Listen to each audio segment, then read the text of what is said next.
আল্লাহ তাআলা প্রতি 100 বছরে একজন মুজাদ্দিদ পাঠায়।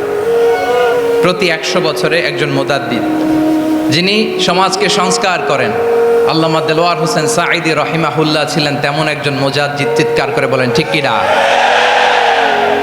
উনি শিরক বিদআতের আস্তানাকে তছনছ করে দিয়েছেন, তাওহীদের বাণীকে সমুন্নত করেছেন, গণমানুষের কাছে তাফসিরুল কোরআনকে জনপ্রিয় করেছেন।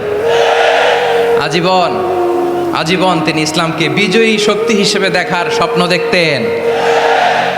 এত প্রাঞ্জল ভাষা, এত চমৎকার আধুনিক প্রেজেন্টেশন, গণমানুষের কাছে কোরআনের তাফসিরকে এভাবে জনপ্রিয় করে তোলার মতো ব্যক্তিত্ব আল্লামা সাঈদী ছাড়া দ্বিতীয় কেউ এই বাংলার ভূখণ্ডে নাই।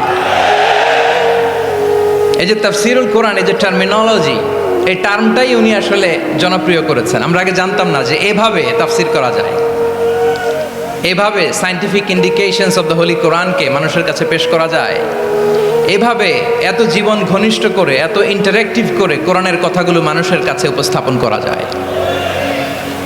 উনি অন্যায়ের বিরুদ্ধে সবসময় সোচ্চার ছিলেন, প্রতিবাদী কণ্ঠস্বর ছিলেন। ওনার আলোচনা শুনলে দেহের রক্ত টকবক করে ফুটতে থাকতো। আল্লাহু আকবার, আল্লাহু আকবার, আল্লাহু আকবার।